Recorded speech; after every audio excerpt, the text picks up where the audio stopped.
El poder no necesita ser inocente, muchas veces solo necesita controlar la narrativa. Una historia de la vida real. Mientras un falsificador puede engañar a un comprador, Antonio Tony Cicciarelli fue un hombre capaz de engañar a todo un país. Su talento no consistía únicamente en copiar pinturas, documentos o firmas con una precisión casi perfecta. Lo verdaderamente extraordinario era que entendía que el mayor valor de una falsificación no estaba en el objeto, sino en la historia que las personas estaban dispuestas a creer. En Italia a finales de los años 70, un país marcado por el terrorismo, la corrupción y la desconfianza hacia las instituciones, un joven llamado Tony pasa de ser un artista frustrado a convertirse en uno de los falsificadores más enigmáticos de la historia italiana. Su nombre apareció relacionado con la mafia, con el mercado ilegal del arte y, según diversas investigaciones, con uno de los episodios políticos más oscuros del país: el secuestro del presidente del Partido Democracia Cristiana en Italia, Aldo Moro, quien también había sido primer ministro de ese país en 5 ocasiones. Pero esta no es la historia de un hombre que simplemente copia cuadros. Es la historia de alguien que comprendió que una pintura falsa puede engañar a un coleccionista, un billete puede engañar a un banco, pero una narrativa falsa puede engañar a millones de personas, como sucedió en Italia. Y es precisamente esa idea la que convierte al falsario en mucho más que una película sobre delincuentes. En realidad, es una reflexión sobre cómo el poder no siempre permanece a quien tiene más dinero o armas, sino a quien consigue controlar la verdad que la sociedad decide creer. 3 amigos se embarcan a Roma en busca de mejores oportunidades. Un cura, un trabajador y un artista creen que esta ciudad podrá darle sentido a su existencia y que podrán tener una vida más próspera. Estando en la ciudad, toman caminos separados tratando de enfocarse en lo que cada uno sabe hacer. Un día, mientras pinta en la calle, Tony conoce a una chica que lo lleva a una fiesta. Allí conoce a Donata, una galerista de Roma que trafica obras de arte falsificadas en el mercado ilegal. Después de pasar la noche juntos, ella se impresiona con una pintura que Tony tiene en su cuarto. Es el autorretrato de Bernini, un artista de arte barroco muy importante del siglo XVII y XVIII, que dedicó su vida a la escultura y a la arquitectura. Obras como Éxtasis de Santa Teresa, Apolo y Dafne y El David son las que construyeron su fama. En el mundo del arte existen muy pocos autorretratos auténticos realizados por él. Esta escasez hace que cualquier obra original tenga un enorme valor para los coleccionistas y museos. Donata se deslumbra con la capacidad artística de Tony e inmediatamente ve la oportunidad de hacer dinero. Le pide hacer una copia de una obra de Modigliani, un artista italiano que se caracterizó porque en sus obras usaba rostros y cuellos alargados. Tony acepta el trato y confía que lo hará mucho mejor que el original. Fabione es uno de los mejores amigos con los que llegó a Roma. Durante un tiempo se emplea en una fábrica, pero después decide cambiar su rumbo y enlistarse en las Brigadas Rojas, una organización armada de extrema izquierda fundada en Italia en 1970. Es importante aclarar que la historia de esta película se basa en la Italia de finales de los años 70, especialmente en 1978. Una época marcada por el terrorismo político, la violencia y una fuerte crisis económica. Tony se decía a sí mismo que a él no le importaba el color y que por lo tanto no pertenecía a ningún bando político ni criminal y que podía trabajar con todos mientras recibiera su paga. De la mano de Donata, Tony empieza a hacer dinero con la falsificación de las obras de arte. En el fondo siente que encontró su lugar y decide adentrarse cada vez más sin importar lo que pueda pasar.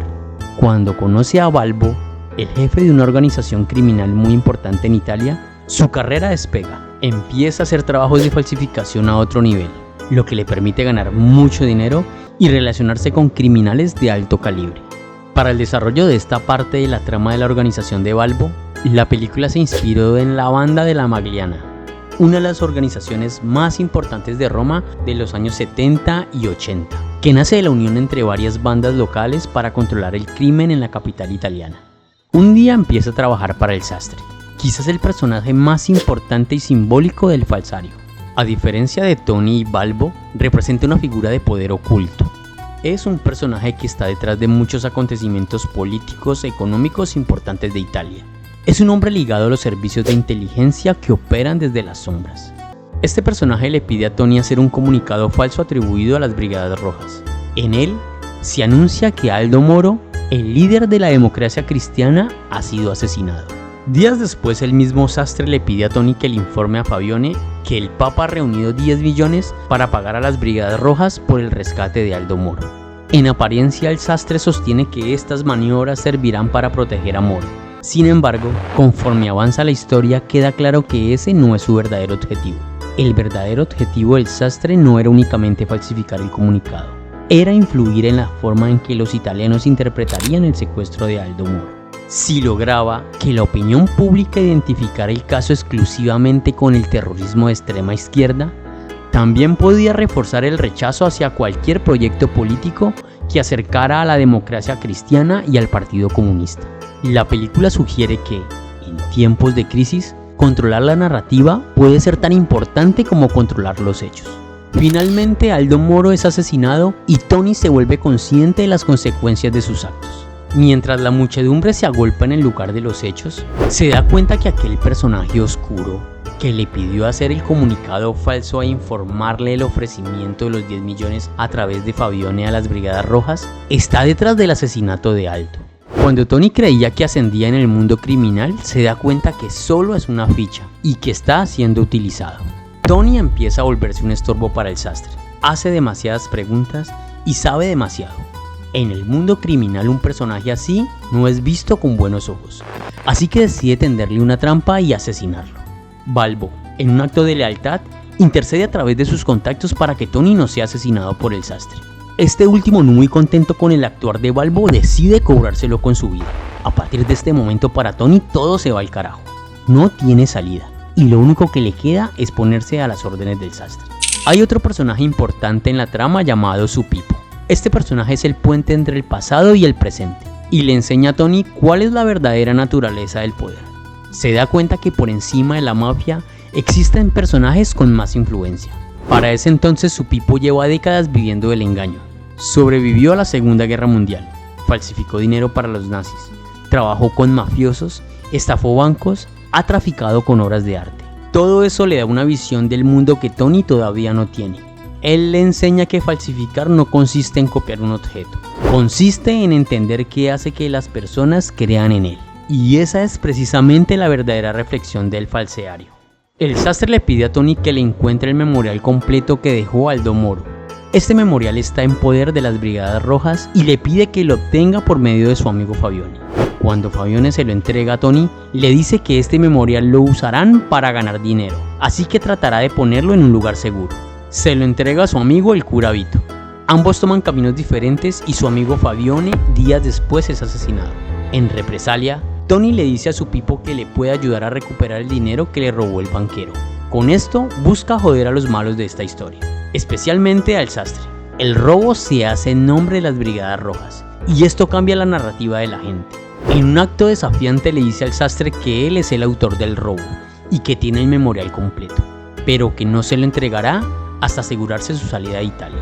El Sastre se da cuenta que Vito tiene el memorial y lo amenaza con acabar su carrera episcopal en Roma. Sin más salida, traiciona a Tony y lo pone en riesgo. Tony se entera de la traición de su mejor amigo y decide con el sicario que lo iba a matar a él que Vito es el que tiene que morir. Y se da cuenta que quitarle la vida a su mejor amigo es el precio que tiene que pagar por su libertad en el mundo criminal. Durante toda la película creemos que estamos viendo una historia sobre billetes falsos, cuadros falsificados y documentos adulterados. Pero al final entendemos que el engaño más peligroso nunca fue el material. Pero una narrativa cuidadosamente construida puede influir en la forma en que toda una sociedad interpreta la realidad. Por eso, Tony nunca fue el verdadero protagonista del juego. Él solo falsificaba objetos. El Sastre falsificaba percepciones. Y quizá esa sea la enseñanza más importante de la película. Vivimos en un mundo donde cada día consumimos noticias, publicaciones, videos y opiniones. Nunca había sido tan fácil acceder a la información, pero tampoco había sido tan importante preguntarnos quién cuenta la historia, qué intereses puede tener y qué emociones intenta despertar en nosotros. Porque al final, el falsificador más peligroso no es quien logra copiar una firma o imprimir un billete perfecto. Es quien consigue que millones de personas crean una historia sin sentir la necesidad de comprobar si realmente era cierta.